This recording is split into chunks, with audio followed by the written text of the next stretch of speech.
농약 허용물질 목록 관리제도 시행 이후 비산 농약 문제는 농촌 지역의 골칫거리가 됐는데요. 농가들 사이에 분쟁이 발생해도 해결할 수 있는 마땅한 대책이 없었기 때문입니다. 농가 분쟁을 중재하기 위한 대책이 시급하다는 목소리가 잇따르는 가운데 국회는 최근 조정위원회를 설치하기 위한 법적 근거를 마련하고 나섰습니다. 강창호 기자입니다. 인근에서 살포한 농약 물질이 날아오는 비산 농약 문제는 농약 허용물질 목록 관리제도 시행 이후 농촌 지역의 가장 큰 분쟁거리입니다. 게다가 드론 등을 이용한 항공 방제가 늘어나면서 비산 위험성은 더욱 커졌습니다. 농촌진흥청에 따르면 지난해 비산 농약 피해로 지역 농업기술센터 등의 중재를 신청한 사례는 100여 건에 달합니다.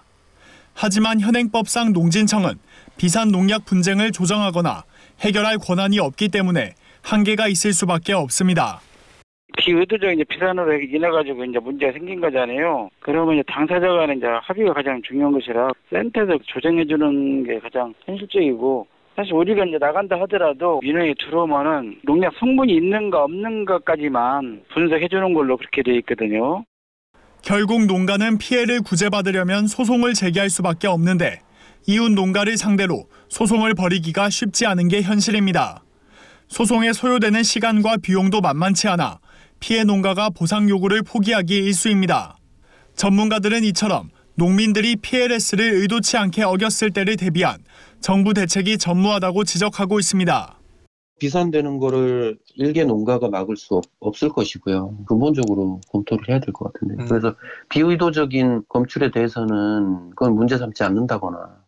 현장에서 비산 농약 피해가 잇따르자 농림축산식품부는 분쟁조정위원회를 만들겠다는 방침을 세웠지만 관련법 개정이 필요해 난항을 겪고 있었습니다.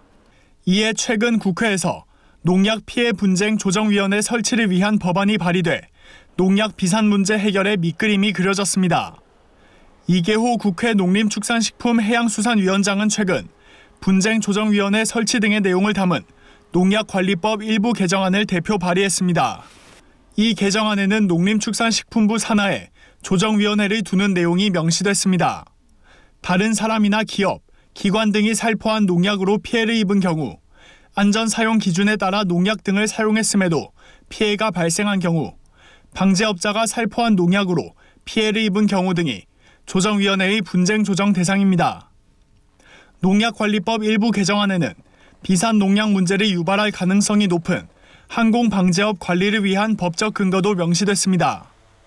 법안은 항공방제업 사업자는 농식품부에 신고토록 하고 농식품부가 정하는 기준에 맞는 인력, 시설, 장비 등을 갖추도록 했습니다.